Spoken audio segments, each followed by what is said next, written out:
Well, hello, everyone. Hello, this is Alexandra Levine live with the America's Pulse Network. Let me tell you, it is great to be back. I was on vacation in liberal woke Boston with half the family was liberal, half the family was Republican. But of course, if you mention Donald Trump's name with some of the liberal family members that I have, oh my God, it was a travesty. They would have left me at the airport. But let me tell you, it's so nice to come back here and to actually see women here that are wearing undergarments, because in Boston, the women ages 18 to 25 decided not to wear bras or underwear the entire time that I was visiting Boston.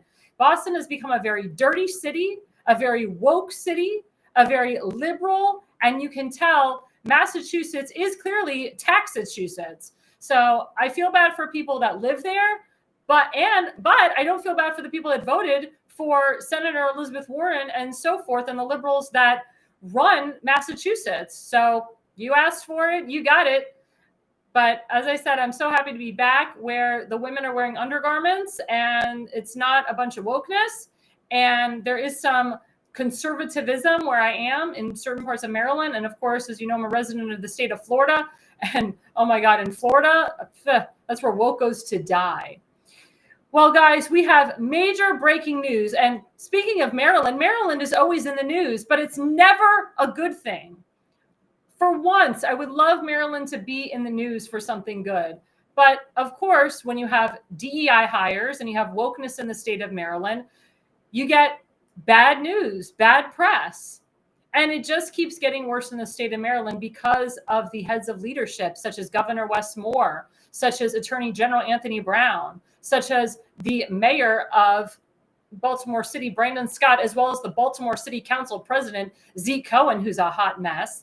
And then don't forget the Democrat Baltimore County Councilman and the Baltimore City Councilman that are all Democrats that are there too. And of course, there's rhinos on the Baltimore County Council as well.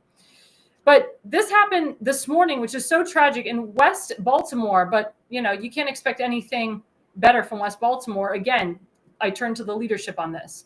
25 people were hospitalized after suspected drug overdose. They're saying that there was fentanyl in the drugs that caused this major overdose.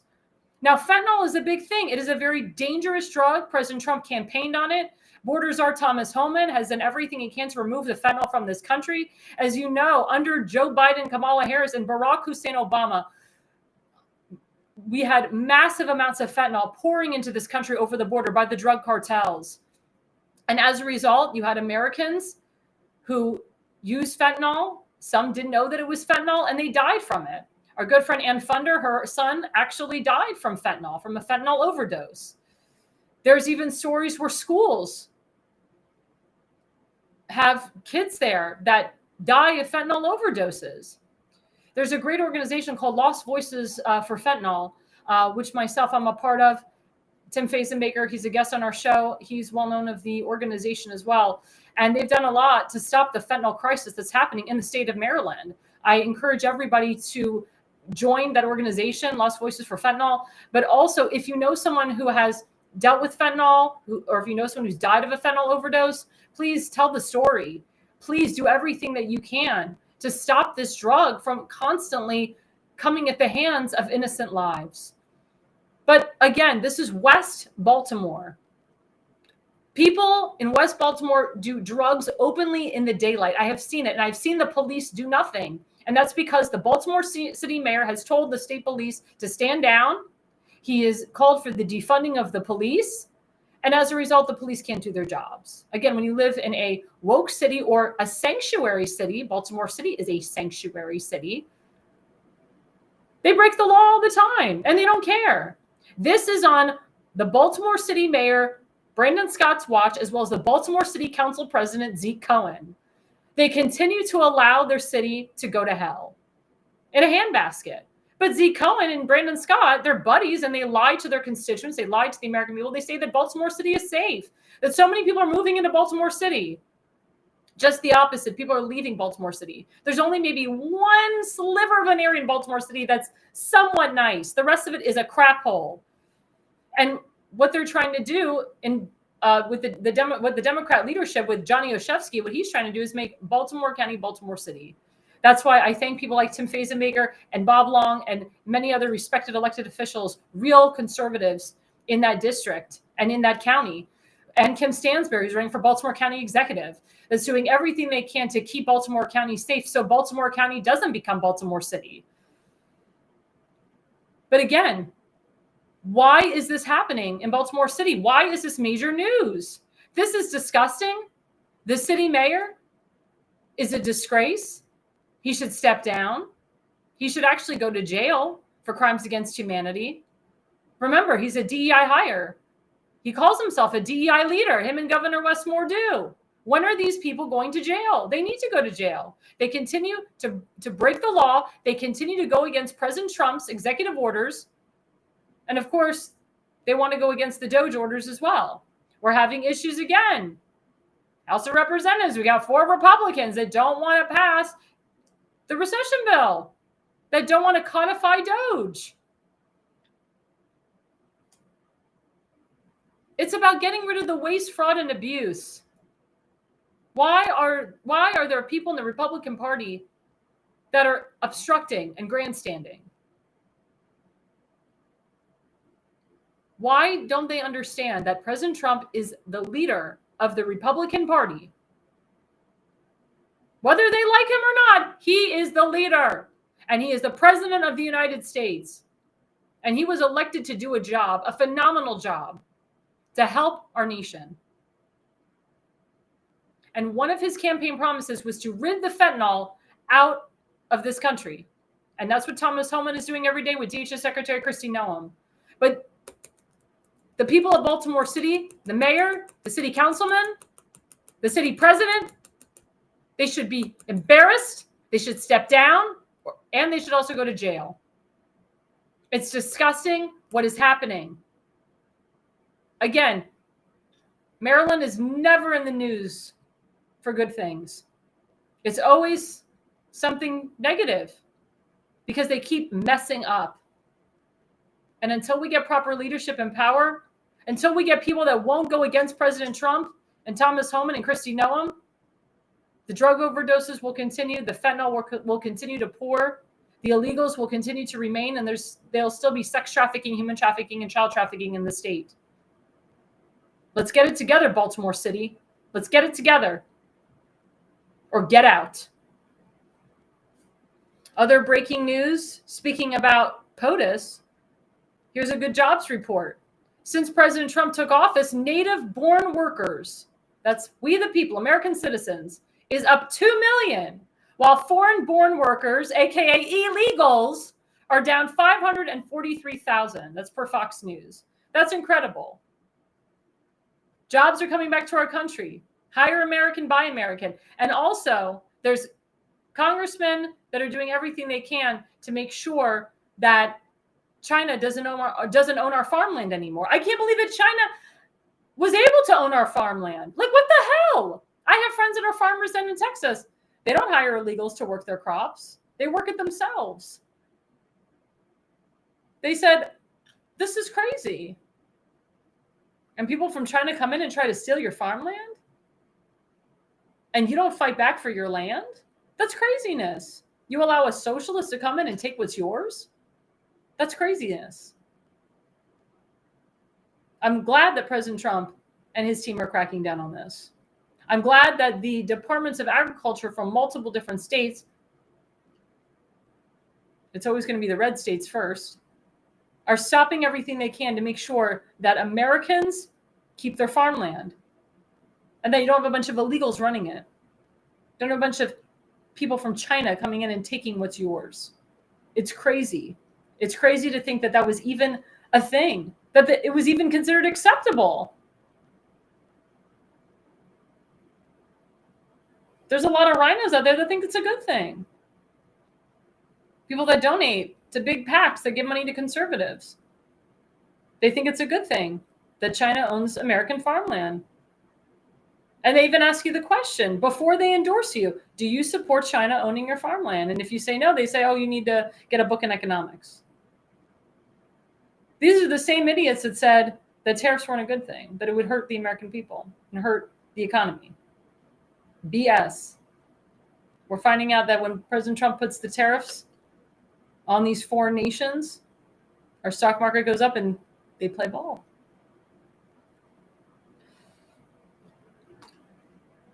So another thing in breaking news. So Joe Biden's doctor was subpoenaed in front of the committee, but he pled the fifth the whole time. Biden's doctor, What the F by Nick Sorter, just flat out refused to testify about Biden's cognitive decline in a closed-door congressional hearing with Congressman James Comer, who's the head of the House Finance and Budget Committee. He wouldn't answer any questions. He wouldn't answer, did you lie about President Biden's cognitive ability? He was the one that said that Joe Biden is not fit to testify in front of a court of law. But he also covered up a lot and said, oh, Joe Biden, he's okay to run the country. He's fine.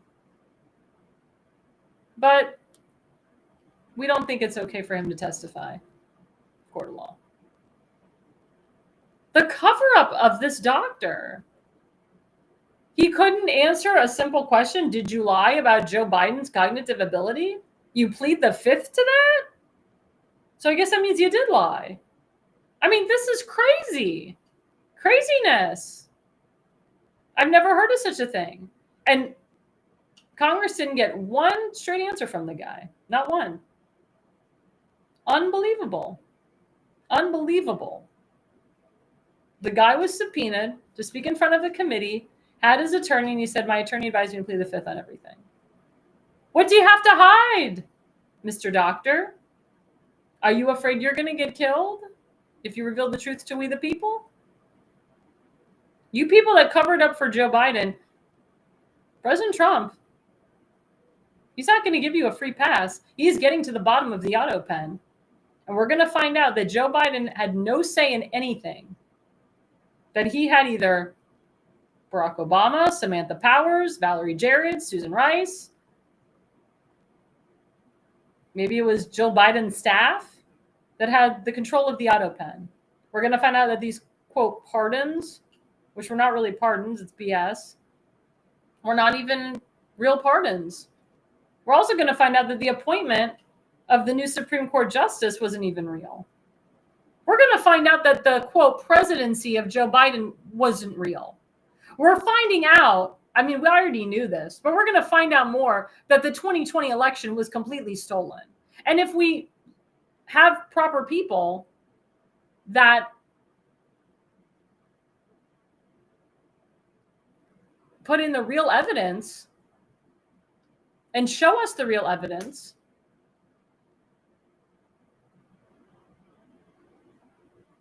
then maybe real investigations can take place. I can tell you the one guy who wrote the book on election integrity is William T. Newton. You go to md2020watch.com, md2020w watch. That man's research has been archived in the majority of state GOPs nationwide, including Maryland State GOP. He has literally written the book on election integrity. Everything he has written is coming up now. And now that they're talking about election integrity, William Newton's name should be pushed front and center. He was actually nominated by Nicole Harris, who's the chairwoman of the MD GOP, to be one of the people that runs the State Board of Elections in Baltimore County. But because of ranked choice voting, he didn't get a chance to be a part of it. And Wes Moore actually declined Nicole Harris's recommendation of him. And the state legislators didn't give William Newton the opportunity and chance to defend himself. But William Newton will have the last word in the end, because everything that is coming out now A lot of it is because of him. A lot of it started with him, and it will end with him. Now going into segment 1, I just want to say our hearts go out to the hundreds of people that were drowned based on the flood that happened in Texas on 4th of July. That is not how you want to celebrate your 4th of July.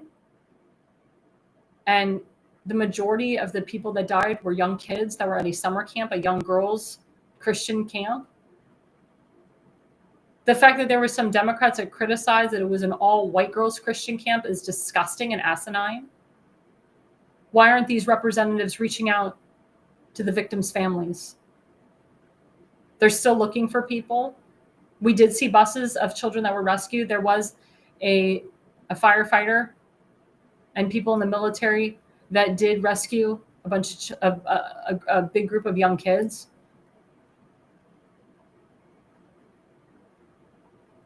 But Governor Greg Abbott said that he will memorialize that tragic day every year. But of course, people are trying to figure out how this happened. Of course, you have climate change deniers. You have people that run organizations that do something called cloud seeding. Now, I've personally never heard of cloud seeding before, so I had to look it up. So cloud seeding is when a material is injected into a cloud in hopes of starting or increasing the precipitation process. So this particularly happens when there's like a drought going on in the area. And once they put, it's like an iodide, it's like a sodium iodide into the cloud, you start the precipitation can go up to 5 to 20% wherever you are. Now in Texas, they do have a big cloud seeding operation that goes on there. Also, cloud seeding can help generate snow. Now, according to some experts, they said that cloud seeding likely would not be able to take the rain in Texas and increase it to a very large area like it did. Because some people are blaming cloud seeding for what happened, because there was a guy, Rainmaker CEO, and we'll put up the slide later, that he was actually cloud seeding 2 days before the tragedy happened. But he claims that his cloud seeding had nothing to do with what happened in Texas. A lot of people said that it was the remnants of Tropical Storm Barry that hit Mexico on Sunday, June 29th, that caused a lot of this flooding to happen. But we are starting to see after Texas that there's massive floodings happening in North Carolina. There's massive floodings happening in Washington, D.C. I don't know about you guys, but I've been stuck in massive rain with tornado warnings this whole week, like the last 3 days. So you have to ask yourself, like, what's happening here? Is this God? Is this the cloud seeding? Because with cloud seeding, you have to be on an airplane and literally drop the sodium iodide into the cloud while you're up in that plane. And then people are saying, like, why would you be responsible for being God? Like, who the heck would do cloud seeding as a career? Well, again, they do it if there's a major drought in the area, or if like they said, if they need to help generate snow. They do this a lot in the upper areas that need more snow capping, like in Alaska, Montana, so forth. So it is a big business. It is a really big business. So my question to my audience is, do you think this was God that caused the flooding? Or do you think it was cloud seeding? Or do you think it was climate change? Remember, climate change is climate change. People, global warming, all of this stuff. I mean, we are in the summer. The water tends to get very warm during the summer. But we all know that global warming, climate change is a hoax. I mean, if you disagree with Greta Thunberg, she goes, how dare you?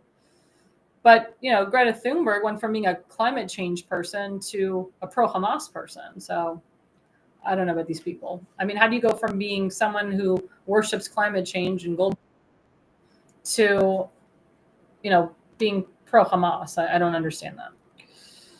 But anyway, let's put up the first slide of the segment with my friend DC Drano, who's great. So DC Drano wrote, wait, what the F? A weather modification CEO says they did see cloud seeding operations 2 days before historic floods, 100 plus people, and says it's not related. So the guy that runs the cloud seeding, this Rainmaker CEO who did cloud seeding 2 days before, He says that it wasn't related to what happened. Again, my question to my audience, do you think this was cloud seeding? Do you think that the Rainmaker CEO is trying to play God here and to create this monstrosity that happened? I mean, we go to the Bible here. We go to Genesis. We go to the story of Noah with the floods and how the ark survived all those heavy, heavy floods. Is it possible that the Rainmaker was playing God here and that he caused all these floods to happen as a test? Is it, I mean, people are saying that the Rainmaker had something to do with killing these innocent people. They're going to hold the Rainmaker CEO accountable.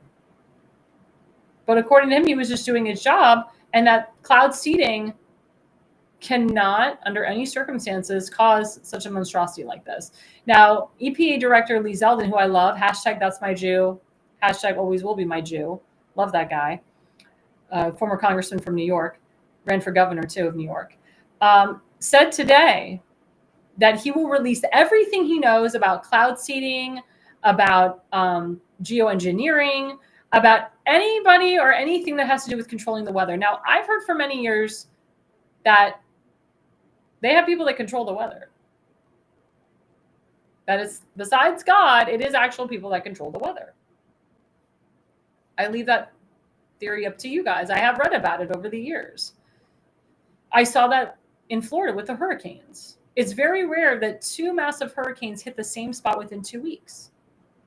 We had Hurricane Helene, and then we had, I don't know why I just blanked on it, Hurricane, wasn't Martin, Milton, there we go, which was very rare. And Hurricane Milton was more fierce than Hurricane Helene.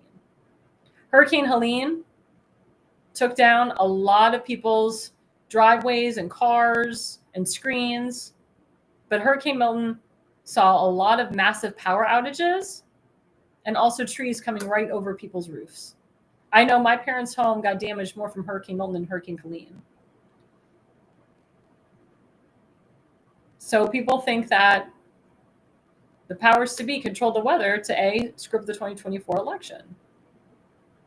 Remember, we had massive hurricanes, that same hurricane, I think it was Milton, that messed up this very Republican area in North Carolina and in Tennessee as well. So it's very interesting how people work, and it's very interesting how the Lord works. As we know, the Lord works in mysterious ways. A lot of times tsunamis happen out of nowhere to people that call for the death of Jews and the death of Christians. But this was a Christian camp where the majority of the people unfortunately died from this flood. They drowned. Was that the atheists, the powers to be, the communists, globalists, Marxist elitists that were doing something to make sure that people that were in this camp were killed? That's another theory going around. But again, EPA Director Lee Zeldin, he said that he's going to release everything he knows about cloud seeding and so forth. Now, this guy, Rainmaker, or the Rainmaker CEO, his name is Augustus Dorico. We have that second slide. So Rainmaker CEO admits it, that they're playing God and they think it's their duty. They're using religion, Christianity, to justify controlling the weather. This isn't science. It's weather manipulation with a holy mission. I want your thoughts about that. So this guy, Rainmaker, has been on some big podcasts. He's the one going around saying, I cloud seeded 2 days before the tragedy, July 2nd. I got in my plane. I did the sodium iodide. I cloud seeded. But he admits that his doing of the cloud seeding had nothing to do with the floods in Texas.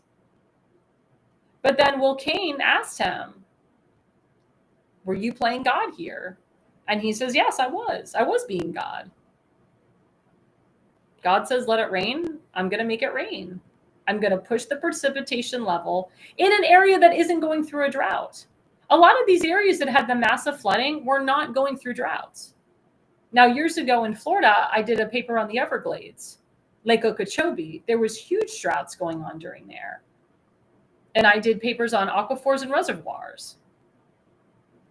There was no cloud seeding done at that time. We could have used it, but it wasn't done at that time. So why would cloud seeding be done in a time of year where it's the summertime, where it rains the most, especially in areas like Texas, Florida, Georgia, North Carolina, South Carolina, Tennessee, Virginia, Maryland, etc.? Why is a bunch of cloud seeding going on during areas that is made up of that doesn't have a heavy drought? It's not a heavy drought season. This isn't the Middle East. This is not the desert. This is not Arizona. This is not New Mexico. Now, Mexico, the Bahamas, Jamaica, Key West, Bermuda Triangle, they get massive amounts of rain during this time. Remember, hurricane season starts from June 30th to November 30th. So what the heck is going on? Why was that guy cloud seeding 2 days before? And why did we find out after the fact that he was cloud seeding? And why is he getting all this attention? And why is he on like all these big networks? Now he's clarifying what cloud seeding is, what solar engineering is, what geoengineering is, etc. Is he just doing this to get clickbait and to promote his cloud seeding? Was it really necessary for him to do the cloud seeding? And should Texas remove the cloud seeding operations that they have? I mean, cloud seeding has been going on since the 1950s. But people have monopolized and manipulated the weather for many years. These are true facts. These are not conspiracy theories.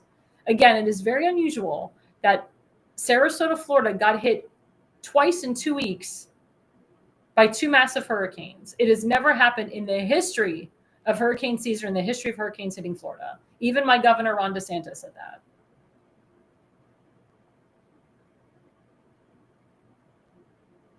And my question to the climate change people: do you still believe in climate change? Do you still believe that global warming caused this?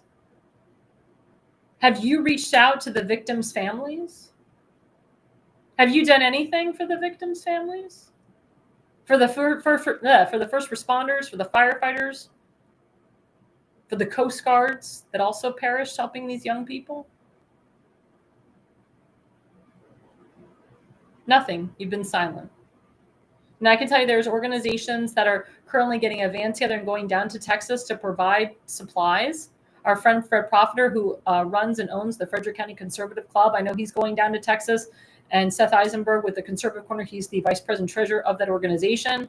There's another organization. I'm actually having a guy come on. His name is Vince. He'll be on my show on Tuesday night, the 15th in real time, showing me exactly what he's doing down there and how he is helping some of the victims down in Texas. So I encourage everybody to do that. If you can get a truck, a U-Haul, if you can even do a GoFundMe, a Give, Send, Go, something to help the victims' families and the victims, that would be phenomenal. If you can provide supplies down there, if you're retired or if you have a few days off and you can go down to Texas and do something, please, please do something. Please. This is a tragedy. A lot of people say this should have never happened. But remember, the Lord speaks in mysterious ways. The Lord does things in mysterious ways. There's a reason for everything. Whether this was just God that did this or cloud seeding or whatever, I leave that decision to my audience. Does my audience think this was just God? Does my audience think that cloud seeding had something to do with it? Was there manipulation of the weather?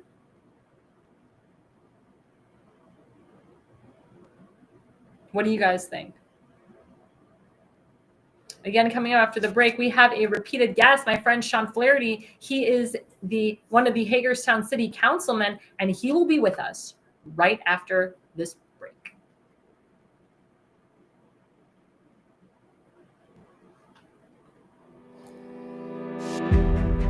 Hi, I'm Alexandra Levine.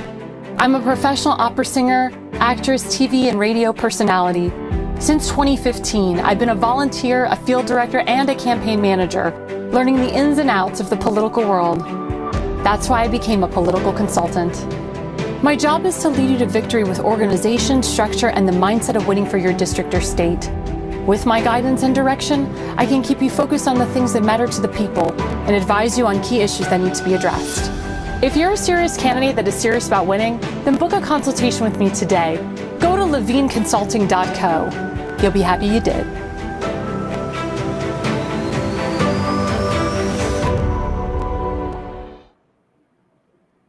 Hello, everyone. Hello. Segment 2 starts with my good friend and repeated guest, Sean Flaherty. He is a member of the Hagerstown City Council. He is the only Republican, one of 5, and a part of the Hagerstown City Council. I'm so happy that he is there. Thank God we have a Republican voice. And of course, we have our good friend, the mayor, William McIntyre, who's also a Republican. So we have a Republican mayor with our one Republican in part of the Hagerstown City Council. Let's bring Sean up.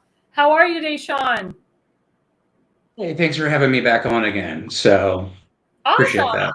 Oh, of course. No, we love having you. So, Sean, tell us about any updates since we last talked about what's going on the council. Yeah, so this past week, the city did something very historical.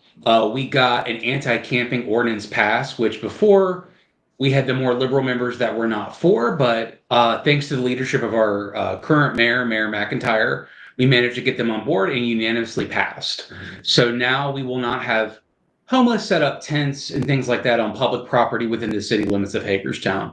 We don't arrest folks for being homeless, but we don't let them stay on public property. And there's already tons of resources and things where we can already help them already connect them to that. You know, and you mentioned Baltimore, and it's very tragic what happened this morning with the overdose that happened there with so many residents. And we face that on a daily basis here in Hagerstown, but it's really this culture of lawlessness you see in a lot of big Democratic blue cities where they just said, well, you need to have compassion, just whatever feels right, do it. You know, and our former mayor of Hagerstown is the state's opioid response director. And it makes me scratch my head because if she couldn't really fix the drug issues in Hagerstown, I'm not sure how she can fix the state. You know, she was appointed by Les Moore. She did not finish her term as mayor here. And we have real big issues with opioid. It's going to affect everybody. I'm very proud of President Trump's leadership, and we could, you know, all the big, beautiful bill passed with, we have money for the border and border agents and ICE and things like that. And, you know, if anything, I publicly support our law enforcement, not only locally, but federally. You know, that's a very hard job to do. You know, and we live in a state where it doesn't really want to enforce its laws, you know, and that's why I tell folks, you have to be the change in your community. You can't expect another politician to do something that you can do for yourself, you know. But since we've met, we passed the anti-camping ordinance. Unfortunately, the city of Hagerstown decided to raise taxes, and for the 26 budget, I was the sole vote against that. We had numerous businesses and residents tell us do not raise taxes here. You know, there's a reason why folks are going to red states like Florida and Texas and Nevada and states that have no state income tax, and they're fleeing deep blue states like Maryland, New York, and California. You know, and you've been watching the mayor's race and how that's a disaster if that guy's elected. You know, he wants free buses, everything like that, which is funny. Some of the county council members in Montgomery County, was it Evan Glass? He wants all that too. They want free. And, you know, of course, their whole argument is, well, we're only going to try, you know, tax the 1%, but it's going to tax everybody else. I mean, there's no free ride here, you know, and there's no such thing as you're not going to pay, you know, you're going to get something for free. And, you know, it's very daunting that the financial capital of the world, the United States, really has nominated a Democratic socialist as their nominee for the Democratic Party for this mayor's race. And, you know, and I do feel like we had an election last November where Americans overwhelmingly, so many counties shifted right. We had a red wave, you know, 312 electoral votes. He won the popular vote. And people don't want lawlessness. People want common sense. You know, people want, when you call the police, to show up. People want, you know, your laws enforced. You know, they don't want to see tent cities. And, you know, and Baltimore is a prime example of what Hagerstown should not be. You know, but unfortunately, the health department here, along with a lot of these outside liberal services, you know, they provide all these things here. And then, you know, I remember a few years ago, we had a homeless woman speak at our council meeting, and she said she chose Hagerstown because of the good services here from California. So she chose to be homeless in Hagerstown because of the good services we have. And those are not the type of folks we want to attract in Hagerstown. We want higher incomes. We want, you know, higher working professionals. We need some more of that Montgomery, DC money. But, you know, it's sad that we have that riffraff element and it's going to take years. I mean, the downtown's already doing things to make things better. We've got a new stadium. They have the field house. But at the end of the day, if we don't take care of the quality of life issues that people voted for us on, what are we worth to anybody, really, Yeah, I agree with you on that. And to your point, you live in Hagerstown, but you're part of Washington County, which is a more red county than most. Mm-hmm. Got elected, there was Democrats who were running the council. You had a Democrat mayor, as you said. So how were you and Bill McIntyre able to take back Hagerstown and Washington County and make it red? And what model would you say to the people in New York to make sure that this Democrat socialist doesn't become the mayor of New York City? Yeah, well, I'll give it to Zohan Mandani, if I pronounce his name correctly. I did go to South Carolina Public Schools, so I'm just warning y'all. But he actually had a good campaign about quality of life issues, which is kind of what me and Bill ran on. But the difference between us and him is he wants to raise taxes to do it all. We just want to have common sense things with ordinances and things like that passed here that we can do on a local level to make people's lives better. By no means does Washington County have the money that Montgomery and some of the bigger jurisdiction does. And even New York, I mean, New York is losing population. You mentioned that earlier in your news segment, how, people are leaving for that. And that's continuously happening everywhere. Our county has gained a lot of ground, but I think the formula for Republicans to win in cities, which we don't do very well at, as you know, the Electoral College, as you can see, a lot of the deep blue states have mega cities in them where the red states don't. I think we focus on the basics of quality of life issues, public safety, crime, economic development, jobs, and because at the end of the day, Trump had nothing to do with Hagerstown, period. I mean, Washington County is an extremely red county. He won 60% of the vote here. At the end of the day, we have to tell voters and reach out to them, how are we going to make their lives better?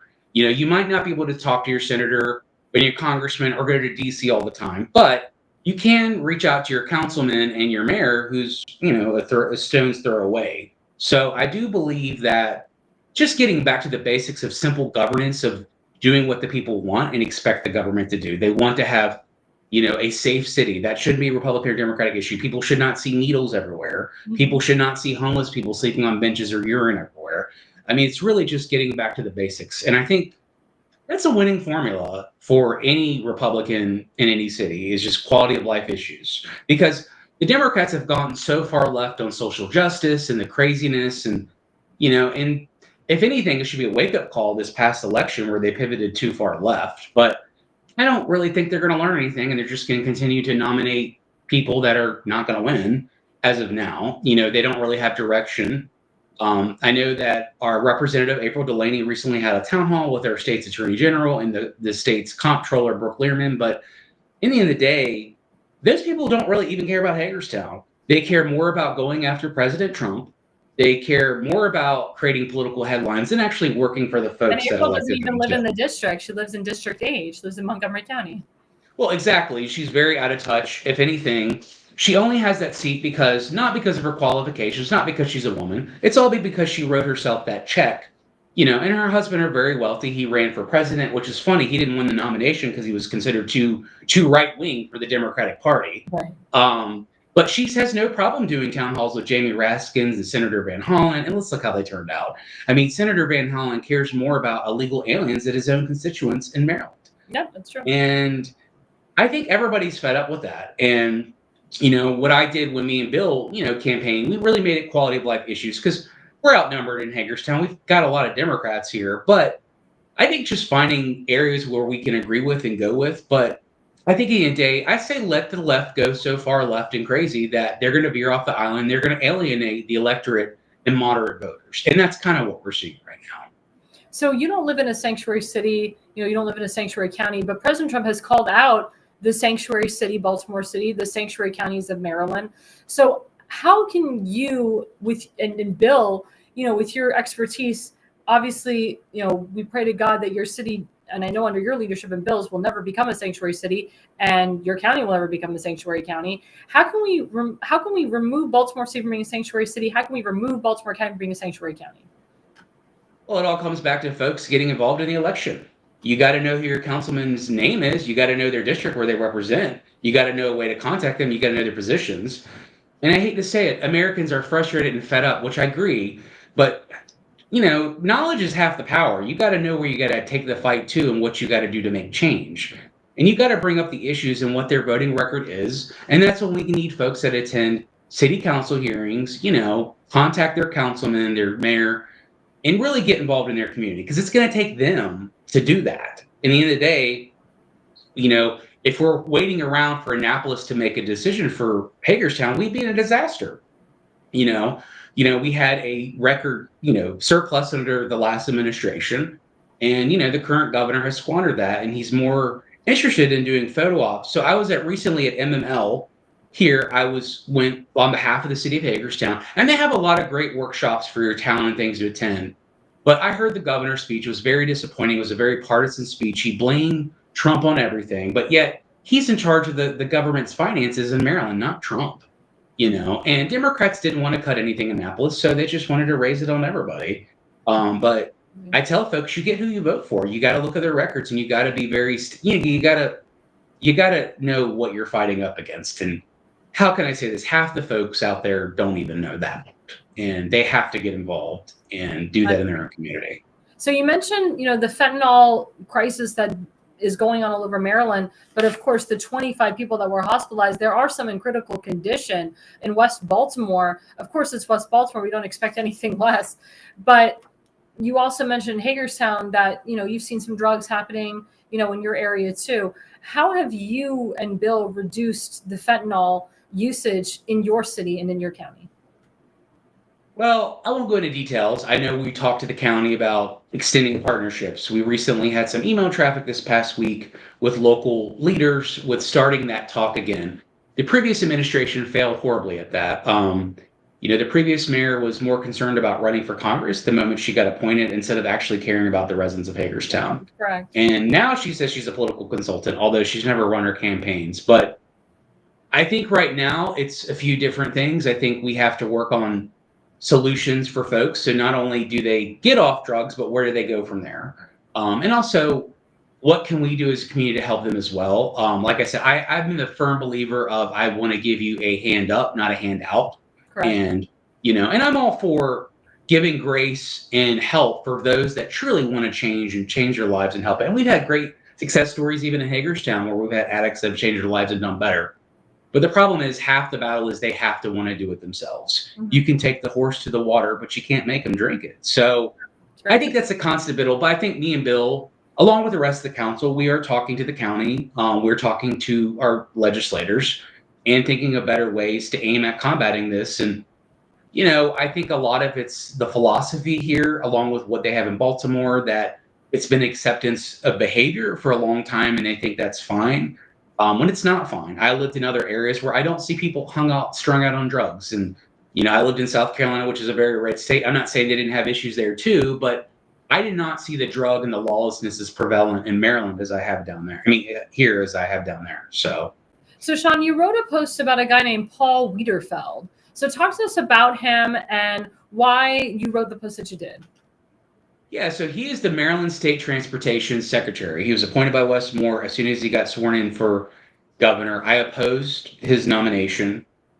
He was a horrible transportation secretary. First of all, he was this former CEO. Paul Whitfield was the former CEO of Metro before he got appointed to Maryland's Transportation Secretary. So I regularly worked at the Pentagon. I lived in Montgomery County, taking the Metro regularly to work. It became a joke under his leadership. He did Safe Track. I was stuck behind the train. I don't know if you remember back in 2015, there was a train under Lafayette Plaza. It was a tunnel. It smoked. A woman died. I was stuck in that tunnel for hours. Oh my God, no, I don't know that story. I was in Florida. I was the train right behind that, and the woman died. Oh my God. And his leadership and the way he acted after that was unacceptable. And on top of that, he did a horrible job of running Metro. Now, their new general manager, Randy Clark, he's done a much better job, I've seen, for Metro, trying to do it better. But, if Wes Moore has this bad intelligence to appoint somebody like him as transportation secretary, God knows what else he appointed for the rest of the state. And so, we have a bad problem, and, we're in Western Maryland where a lot of our infrastructure projects get on the back burner compared to the more liberal urban counties of Montgomery, Prince George's, and Baltimore. And we have 12 miles of Interstate 81 that should have been widened 30 years ago. but it's been dragging their feet here ever since. And we have a lot of growth here. People are moving to our county because there's lower taxes. It's, we're not far from DC and Baltimore, but you're not paying Baltimore and DC prices either. That's good. You also mentioned one of your posts about I-70 and I-81. Can you tell us the situation going on with those two? Yeah, we made headlines. I don't know if folks are, in the Hagerstown area, we made headlines, a week or two ago, where we had a wind turbine, which, green energy is getting dangerous. It's going to kill all of us. It went through all the interstate traffic lanes and held up traffic for hours. It was a complete disaster for our whole area. And the lack, in 7081 should have been widened years ago. But, the fact that they brought that wind turbine through here with, the mess that the interstate's been in was a horrible idea. And, and right now we're seeing Marylanders' utility rates go up because of, the poor policies of Annapolis where they want to go green. They're more concerned about electric leaf blowers in Montgomery County than they are about your actual electric bill going up here. And, the Democrats' philosophy is that, just somebody else is going to pay for it. We don't have to. But that's not the case. We do have to pay for that. There's only so much of the 1% you can tax. And the smart ones that are the 1% aren't going to stay in a state that taxes them nickel and dime. Well, Governor Westmore is going to be up for a wake-up call when President Trump signs that he cannot mandate everybody to have an electronic car, in 2030 or 2032, something asinine and crazy. I mean, he just reversed that in the state of California. I know Elon Musk was kind of pissed about that, but the average American cannot afford an electronic car. And also, America isn't made for that. I mean, we have so much charging stations, the infrastructure is not existent. And on top of that, you're looking at a Tesla and you're looking at $40,000 or more. Plus, if the battery explodes and it's lithium, that's like $26,000. Exactly. That's almost as much as a new car itself. Exactly. So, and that's why, I'm not against electric cars, but I'm for consumer choice. Like, if I find a better deal, if it's gasoline, I'm going to buy it. And I do want to help the environment, but I don't believe the whole lie of driving a Prius or Tesla is going to lower the temperature by 1 degree. I agree with you on that. Also, as you know, President Trump with Border Czar Thomas Homan, who I know you know, with Kristi Noem, the DHS secretary, they did come in and remove a lot of illegals from Hagerstown. What is your opinion on that? Are you and Bill working with the Trump administration, with Thomas Homan and Kristi Noem, to encourage people or urge people to contact ICE if they see a lot of illegal immigrants or a lot of illegal alien criminals in your area? What say you about that?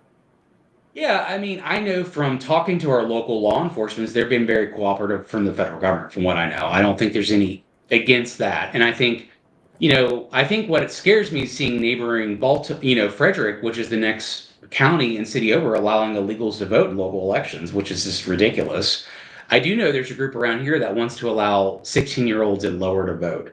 But what group is that? That's crazy. They came to the Board of Elections meeting here in Washington County. Wow. Yeah, they wanted to push that, and apparently Joe Vogel's pushing it in Annapolis on the statewide. Oh my God, we love. Yeah, and I was at MML, which is even very depressing to see who runs the state, and they had a table there just for ranked choice voting, bringing that to Maryland. I'm like, lovely. So, but yeah, I think for Hagerstown, from what I know, there was talk previously that the airport was used by the Biden administration to ship illegals and things like that. Mm-hmm. I don't know the details of that. It wouldn't surprise me, but I don't think we don't have a giant Hispanic. We don't have a giant. We're not as a diverse county compared to Montgomery or Prince George's. Mm-hmm. And Montgomery and Prince George's border Washington, D.C., which is the nation's capital. They're going to have a lot more different people from other countries there. But, I definitely do not want us to become Frederick, where we allow illegals to vote. I served in the U.S. military. I was in the Army National Guard. I strongly believe that should be only for American citizens. And I think the majority of folks believe that, too. Again, I'm not against immigration. Come here legally. Just don't get in front of line like everybody else. And I think most Americans support that. It's just the craziness, and their agenda has gotten so far out left that voters have repudiated them. And we had a recent Supreme Court winning in Maryland with the parents in Montgomery County, and that's a big win as well. So Sean, we have just 1 minute left. Tell my viewers how they can follow you. Tell us anything upcoming in your city council, any events that you're going to be a part of. The floor is yours. Yeah, we have, it's at the bottom. It's flahertyforcouncil.com, and it's the number 4, but You can check out my website. If you check out my website, Flaherty for Council, there's a link to go to my webpage on Facebook, so you can go there. But nothing huge coming up now. I think we're going to really the camping ordinance got passed. We're going to refocus on the budget. I'm going to be talking more with community stakeholders and things, how we can make our city safer. I talked to some business owners, and I'm going to meet with them tomorrow to hopefully visit their facility in town where they've had a huge drug issue and they're picking up needles and things like that, and what we can do to remedy that. So, but stay tuned. The 26 elections are coming up. I'm glad we've got some good people running, and I'm going to be very happy to endorse them and have my full support for them in the next election cycle. I'll be waiting to do that when it gets a little bit closer because it is kind of early, but I think we have a chance to flip some things next year here. I agree. I know the councilmatic districts are very important. I know they want to flip some delegate seats. I know they're looking at a state delegate seat. I think it was Brenda Cham's delegate seat. They want to flip that back to Republican in your area. Yeah, that's here in Hagerstown. Yep, that's right there in Hagerstown. And in Baltimore County, they're expanding the council from 7 to 9. Hopefully we'll get some more Republicans. Maybe not. They may only get 3 Republicans, but we want the most conservative Republicans in those districts in Baltimore County, because again, you keep voting for the same garbage, you get the same results. That's exactly the problem. And I posted that on my page. You get what you vote for. All these people complain about tax hikes and all. Like, where were you at in 2022? Did you vote for Dan Cox or Westmore? And it came down to that. Yep. End of the day, folks need to vote based on policy, not personality. I agree. And I wholeheartedly believe that's why you got elected, because you stuck to local issues, because you stayed true to who you were, because you made it about Hagerstown, you made it about the city. And you and Bill are really models. And even the 4 people that won the Washington County School Board, all Republican, and also Paul Black and Jamie Brenn.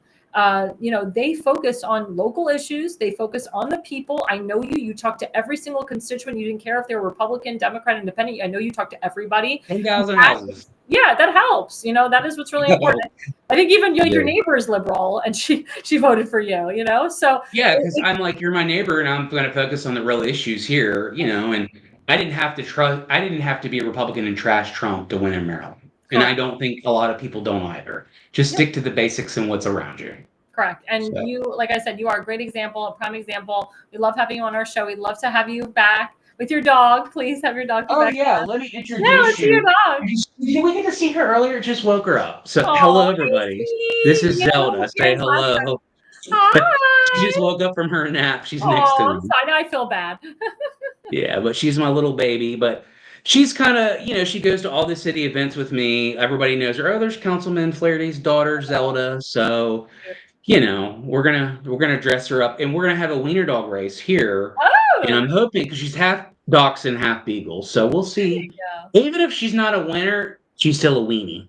So you might not be a winner, but you're a wiener. So. Well, thanks so much for coming on. Thanks so much for your dog for coming on, and we will be right back, everybody, after the break. Yeah. All right. Thanks, guys. Welcome to America's Pulse Network. This is APN's very own White House correspondent, Alexandra Levine. This is so amazing and miraculous. We've never had a president in the history of our nation doing this. And we hope to God that he continues doing this forever and ever. Thank you. God bless you, everybody. And God bless President Trump. And God bless you. Hello, everyone. This is Alexandra Levine with the America's Pulse Network. I am the White House correspondent right here in the heart of D.C. as President Trump is celebrating 250 years of America and the military. Subscribe and follow America's Pulse Network on the above social medias.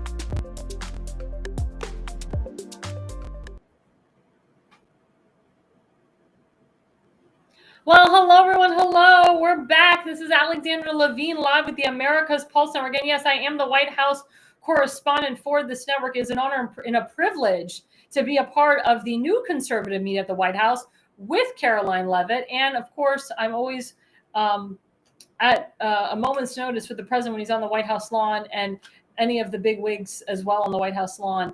So, as you know, sometimes I like to change it up with my show. I don't always like to talk politics. As you know, I've been doing skincare segments, dating segments. Well, I said to myself, I haven't done a dating segment in a while, and I've been getting some really good material this past weekend. So I'm going to be talking about major dating scenarios, good dating scenarios, bad dating scenarios. I'll be honest with you, they're mostly bad, but it's mostly scenarios that I want you, the people, to think about. And I really want the opinion and the thoughts from my audience and viewers, because these are real life scenarios. I will not mention the people's names. They wanted it to be anonymous. They told me I could talk about their life. I just can't mention their names. But it's really sick and sad, some of the things that I hear. And then, of course, there's some beautiful things, too, that I hear. That's awesome. So one of the biggest scenarios is I have a lot of friends, actually, that work in the government. They all support Trump. I only hang out with people, majority of them, that hang out with President Trump. But there's a couple, he's 41, she's 38. And she's been dating this guy for like 3 years now. Now, she told him before they went out, she actually met him at the gym, got his number, and he called her. And she said to him, she said verbatim, she says, I'm not going to go out with you unless you're serious about getting married and having kids. And he was like, yeah, I want to get married and have kids too. Yeah, I'm right with you right there. So she was all in, started dating him month after month after month after month. A year went by, nothing happened. Didn't mention that he loved her. They didn't talk about marriage or kids. And then New Year's happened. And her sister was like, what the heck is up with this guy? You've been with him for like a year and a half. Are you guys going to get married or not? Like, what the heck is going on? So she actually called him out on it. My friend, she called him out and she said, we've been together for a year and a half. It's New Year's. It's supposed to be the time where you like start a life together. It's a new year. What's going on with us? What's the next step? Do you want to get married? Do you want to have kids? He says, yes. She goes, do you even love me? And she actually had to say, I love you first. He didn't say it first. She had to say it. Now, my question to my audience is it better for the man to say it first or for the woman to say it first? Or it doesn't matter as long as somebody says it. But the moment she said it, I love you, he goes, I love you too. And she goes, now don't just say it because I said it. She's like, no. He's like, no, I love you too. I do. And she's like, but you never told me. And he's like, well, I'm not like great with emotion. Like I met this guy. He's a very emotionless guy, has no passion. He's just very vanilla. That's just who he is. He's just very vanilla. So he finally tells her he loves her. So this is a year and a half. Then she meets his family. Then he meets her family. He goes down to meet her family. And, the father asks him, so are you thinking of marrying my daughter? And he goes, yes. So the follow-up question is, that's great. Are you thinking about marrying her this year or next year? And what do you think the guy said? He said, I don't know. This guy has been going out with my friend for now, it's been like over 2 years. And he doesn't know when he's going to marry her. And he had just bought her an engagement ring too. Another question. When you buy someone an engagement ring, do you give them the ring right away, like a day or two afterwards, a week afterwards, or do you wait a year afterwards? Now, my girlfriend told me that her boyfriend bought her an engagement ring a year ago, and he has yet to propose. They've been on vacations together. They've been on trips together. Remember, they've both met the families. The families both approve of them getting married. So what the hell is wrong with this guy? He didn't talk about marriage after he bought the ring. And then finally, recently it clicked. When are we getting married? We need to do this. When do you want to get engaged? When do you want to get married? She's like, well, I have a timeline. I'm getting married before my birthday, with or without you, whether you're the husband or not. I'm getting married before my birthday. So he's like, well, if you want to get married before your birthday, we got to get on this. Like, we got to sit down and plan. When are we getting married? When is this happening? And she's like, well, wait a minute. You haven't even proposed yet. You're holding the ring. So she talks to the family on the phone. This was like 2 weeks ago. And his aunt asked my girlfriend, so when are you guys getting married? When are you guys getting engaged? And my friend responded, I don't know, because it's true. She doesn't know. The guy hasn't given her the ring yet. She doesn't know. They've gone on dates here and there, hasn't proposed.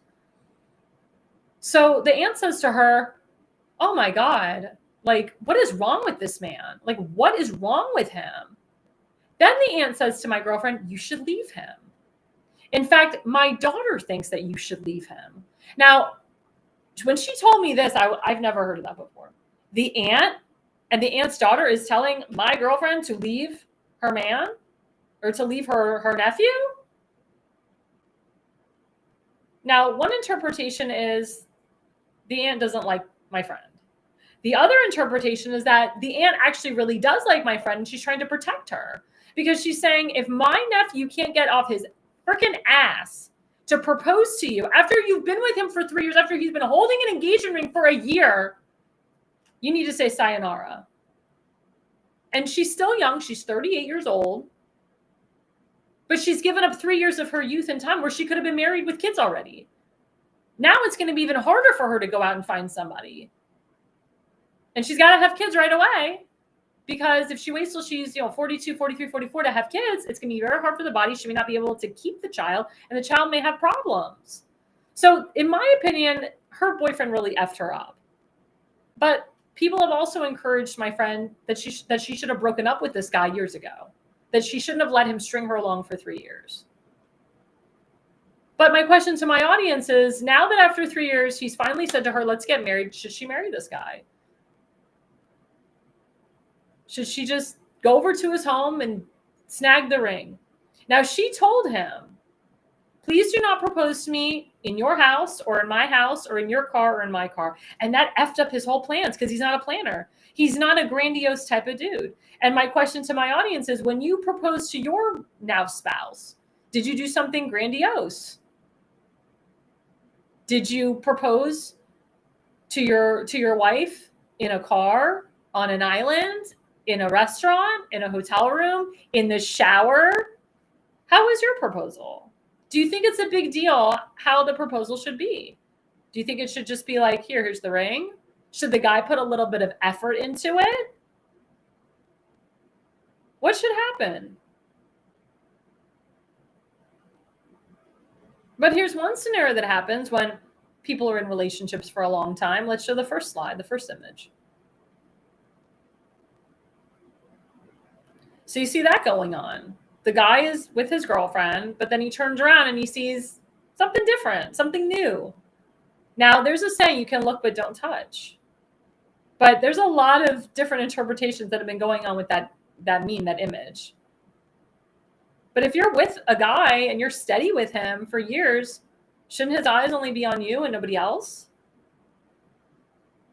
Or is that the moment where you break up with your relationship and you question? The next image. Let's show the next one.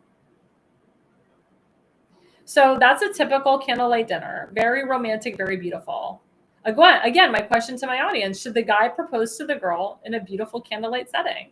I think that's beautiful. My sister was proposed to at Ruth's Chris Steakhouse. My brother-in-law asked my father for his hand in marriage. Or for my sister's hand in marriage.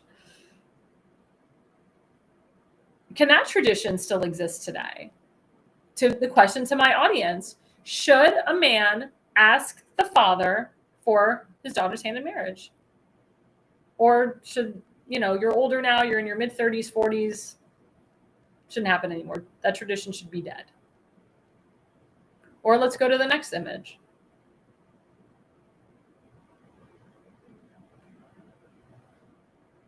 That's a beautiful way to meet people. The guy literally just saw this random girl at a coffee shop and he just comes up and talks to her. Or should a guy propose to a woman at a coffee shop or during lunch? Or should he propose to her at her house? Now, my girlfriend is very upset because her mother really wants her to get married because she's 38 years old. Her mother feels that you've invested 3 years of your life into this man. He's ready. Why does it have to be a big deal? Just go over, get the ring, and then once he gives you the ring, mark a date in the calendar. I do agree and believe that once you get proposed to, you should pick the date right away. Because if not, you'll just be engaged year after year after year after year, and then you don't get married. I've seen that a lot, especially with older couples. And I know younger couples too, they get engaged at 20, 21, 22 years old. And they wait, 5 or 6 years to finally get married because they want to, work out their finances. They want to finish school and so forth. But my question to my audience is, what is the appropriate way to get engaged? How should a man propose? But now we're living in 2025 and things are different now. Now you see women proposing to men. I've seen pictures of a pregnant woman proposing to her man. Let's show that image.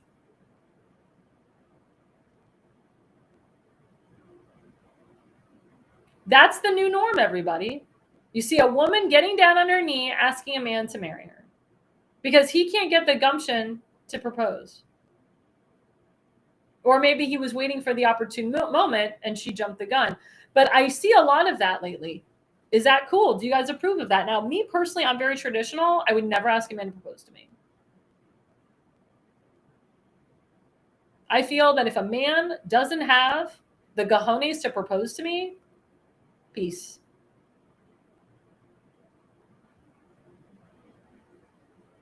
And I've talked to a lot of people that have told my friend to leave this man that she's with. That if he can't get his shit together to propose, if he can't plan it out, if he can't do something nice for her, if his family has to push him to propose to her, and if their marriage, if everything is based on force, that's really sad. And I want to tell you for the record, she had to initiate to go look at rings. He didn't. She had to initiate twice to look at rings. He even bitched and said he didn't want to get her a real diamond. He would have been happy spending $750 on an engagement ring for her. Let me tell you something. There's no engagement ring out there that's worth $700 that is even worth $750. You can't buy an engagement ring for $750 unless it's like something at a pawn shop. I don't know. I mean, grandmothers and mothers, they pass down their engagement rings to their sons. But when I heard that, I just felt so bad for her. It was so insulting. If a guy ever said that to me, I don't know how I would handle it. I think my mother would be like, what the hell?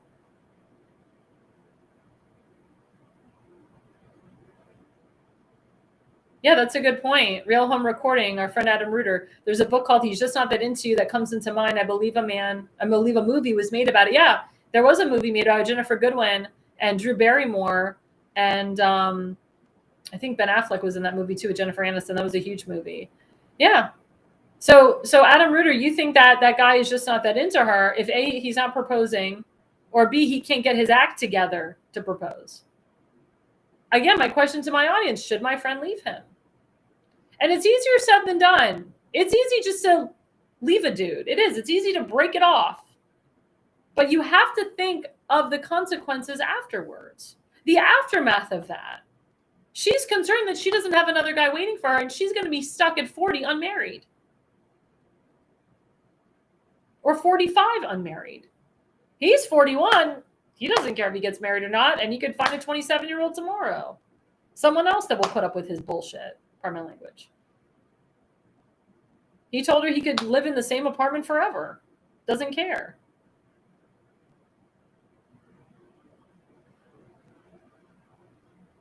It's really sad. But I hear about this all the time. Now, I talked to a girl yesterday. She said she's been dating her boyfriend for 6 years. She's 31 years old, and he's planning this huge engagement for her in September. He's calling all of her family from California and flying them in for this grandiose thing that he's planning. Mind you, they've been dating for 6 years. Is that too long to date someone before engagement? But I guess when you're young, again, you're working on finances, you're working on your degrees and so forth. But I see that a lot. There's a lot of young people out there in their 20s and 30s that date people for 6, 7, 8, 9, 10 years.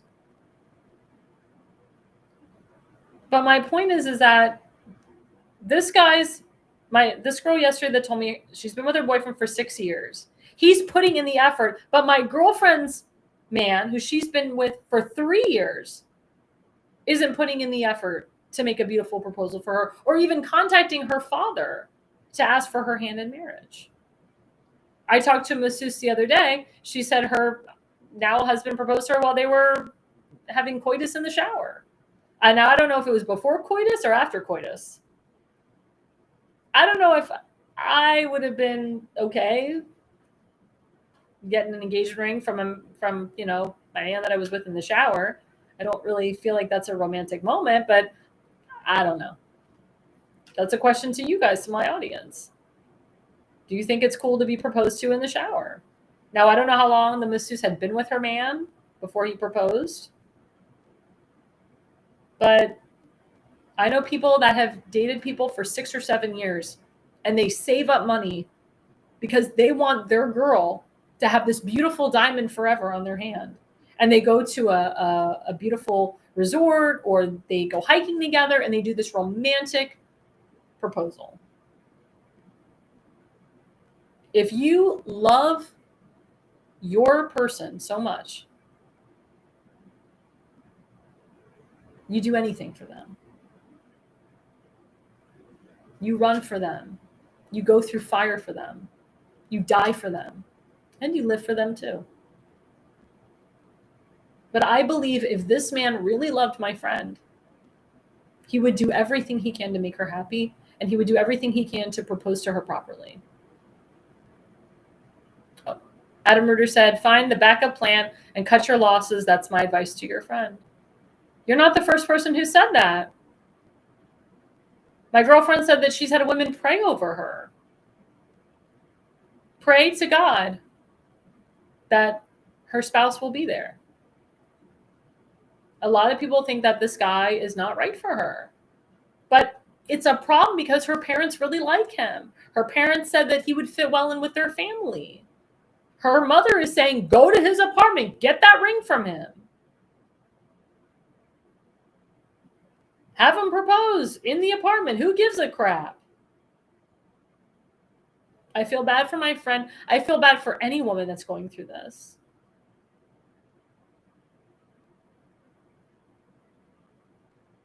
But as I said, some people, they date for 6 years, they have a beautiful proposal. Some people, they date for 1 or 2 years, don't get a proposal at all. But what baffles me is I've never heard of a guy buying a girl a ring and holding it for a year. When the parents know, and the whole family knows that he bought her the ring. What's even more sick is he went to a family barbecue and his relatives said to him, congratulations. And he goes, congratulations for what? And they said, your engagement. He goes, I'm not engaged. How humiliating for him. But more so, how humiliating for her if she was there. I'm so glad she wasn't there.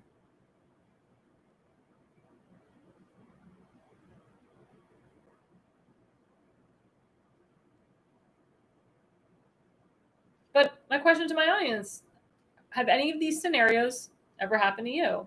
If you're a woman on my show, have you ever proposed to your man? And has your man either proposed to you in a car, proposed to you on a hillside, proposed to you at dinner?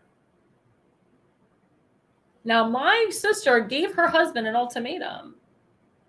She said, I'm not dating you a long time. This is going to be very short date, very short proposal, and we're getting married right away. That's exactly what happened. The minute my sister got engaged, she put the date right on the calendar. They got married 3 months after they got engaged.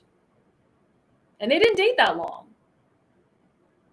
They dated like less than 5 months because my sister and my brother-in-law knew that they were in this for the long haul, because my sister told them up front, I am not interested in dating you for years. If you are, it's sayonara. My mother is going to a matchmaker and I'm going to be married by my birthday, January 20th. Because at first he didn't want to get married right away. And then my sister threw the ultimatum and he was like, I don't want to lose this girl. I love her. And he says to her, you know what? I could see us getting married by January. Or before your birthday, definitely. Sometimes a guy does need an ultimatum. What do you guys think about that? Question to my audience. Does a guy need an ultimatum? Does a guy need a good kick in the pants? And also, I reverted to the girl too. If you're with a guy that really wants to marry you, but you don't want to, don't string him along either. Just be honest and say, you know what? I don't see us together.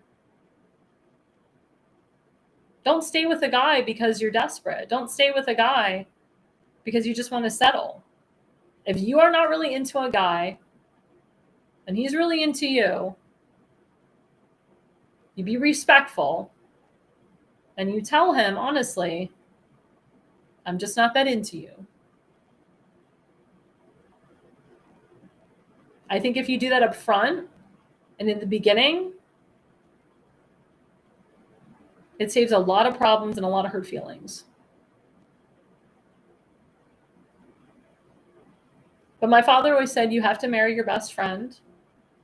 Your husband becomes your best friend. Your husband is your best friend.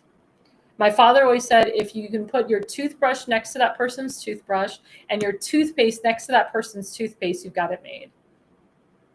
Now, my parents have been married for almost 50 years. They met at a dance right here in Montgomery County. And they've been inseparable to the point where they go to the bathroom together. They have conversations together while they're peeing. But that's true love. My parents are an example of true love.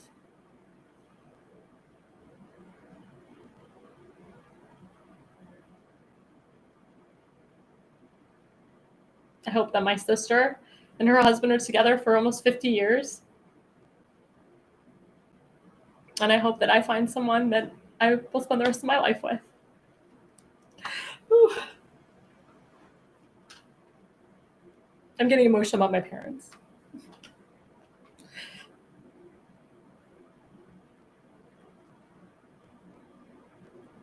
Because they have a very wonderful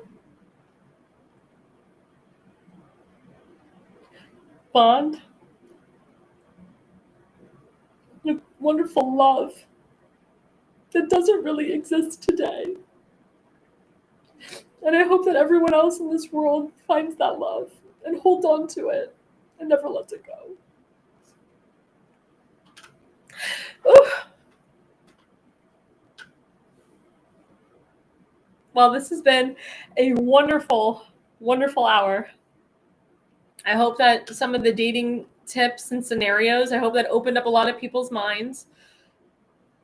You can either take my advice or, like I said, a lot of these questions I posed to my audience. I hope that the audience thinks of these things because these are real life scenarios. And just the last clip before we end this segment was about, I thank you for Adam Rubin for bringing up the social media has complicated dating. It's true. COVID screwed up the dating for everybody. And Seth and I talked about this. Let's put up the last slide, Damon Shrod, where it actually talks about the apps. So a lot of people are on these dating apps. I've been on dating apps before. Many people have, especially during COVID. The dating apps made, oh my God, such money. I know people that have met on dating apps and they're still together today. I've met people that met on dating apps and they're not together today. So again, my question to my audience, does dating apps work? Is it better to meet in person? Is it better to get a matchmaker? Is it better to do speed dating? Is it better to go to social events and gatherings? I meet a lot of people just going to gatherings, going to Republican Jewish Coalition events, going to political events, going to people in my field events. As you know, I'm in the insurance business, so I meet a lot of different insurance agents and financial advisors and so forth. I go to seminars, with certain types of people. If you want to find that specific person, you got to be in that crowd. And if you want a specific person with a specific income, you got to go to events with people of that specific financial status that you're looking for. But then there are some people that are not good with people. They're shy. So they revert to dating apps. And that's okay too. Again, I know a lot of people that have met their spouse on dating apps and they're still married together today. And they have kids. So again, it's up to you. It's up to you. But at the end of the day, it's your life and you have to be happy. Well, don't forget, everybody, we have another show, The Jersey Shore, Mondays from 8 to 9 p.m., also Fridays from 8 to 9 p.m.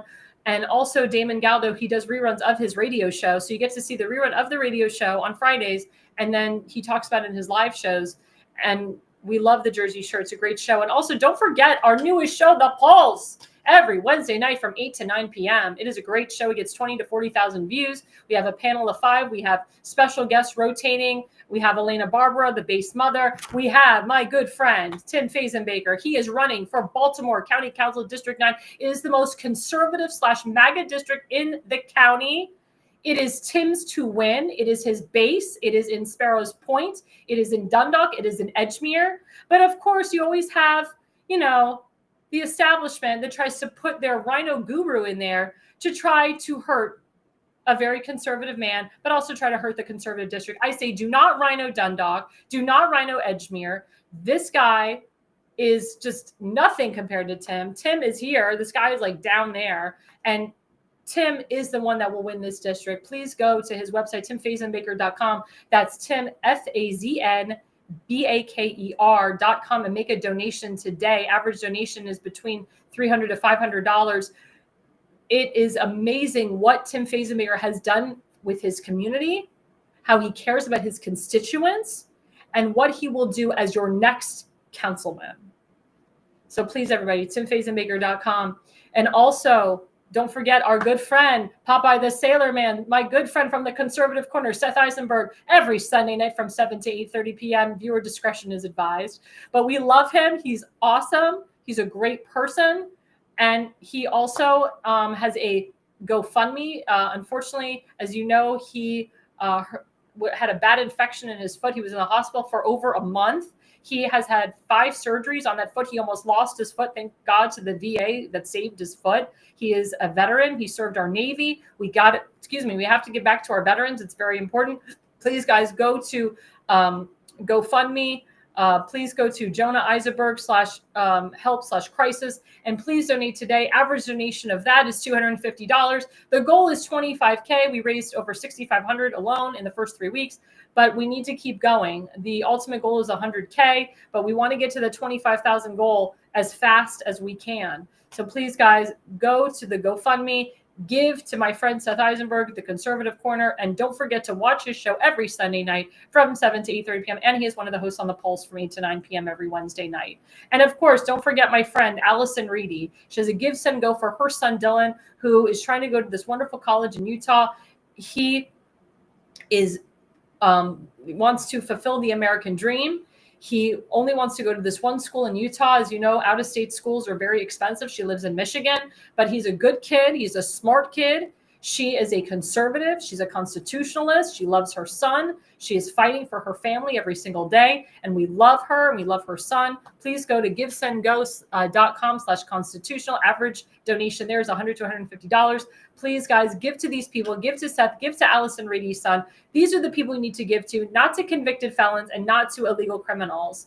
And, of course, guys, don't forget to follow us on our social media. Our social media is just imploding every single day. I appreciate the people on our show tonight that commented. Thank you so much. We appreciate your comments. Again, don't forget to go on YouTube at America's Pulse Network, on our X account at America's Pulse Network, on our Rumble account at America's Pulse Network. We are on True Social at America's Pulse Network, and now we are on Parler at America's Pulse Network. And David Schrod, if I missed any social media from our network, please let me know, because we're on so many different platforms. And of course, don't forget to follow me, Alexandra Levine. You can follow me in the White House, but also follow me on Facebook, Alexandra Levine. Follow me on my X, which has the majority of my followers, at Alexandra Levi20, on Instagram at ARLevine85, on Rumble, ARLevine85, on True Social at ARLevine85, and at Levine Consulting on YouTube. Thanks again, everybody. And the reason you listen, and the reason you watch is you are no idiot. America's Pulse Network. The mainstream media is bought and paid for. The truth is twisted to fit their agenda. But America is waking up, because podcasts are the future for trusted media. Welcome to the America's Pulse Network. It is a network built by patriots that upholds the Constitution. The America's Pulse Network stands for God, truth, and the America First movement. There is no corporate propaganda, no government spin, just real news, real talk, and real voices fighting for faith, freedom, and the future of this great nation with common sense. Here are some of America's Pulse Network podcasts. Alexandra Levine Live, hosted by Alexandra Levine. Jersey Shore Podcast, hosted by Damon Galdo. The Conservative Corner, hosted by Seth Eisenberg. APN's The Pulse, hosted by Alexandra, Damon, and Seth. So tune into America's Pulse Network on the following social media platforms: X/Twitter, Rumble, Truth Social, Facebook, and YouTube. Join the revolution. Because the pulse of America beats for God and country. America's Pulse Network is for faith, family, freedom, and truth.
Righteous pride in this one big voice, it's our time.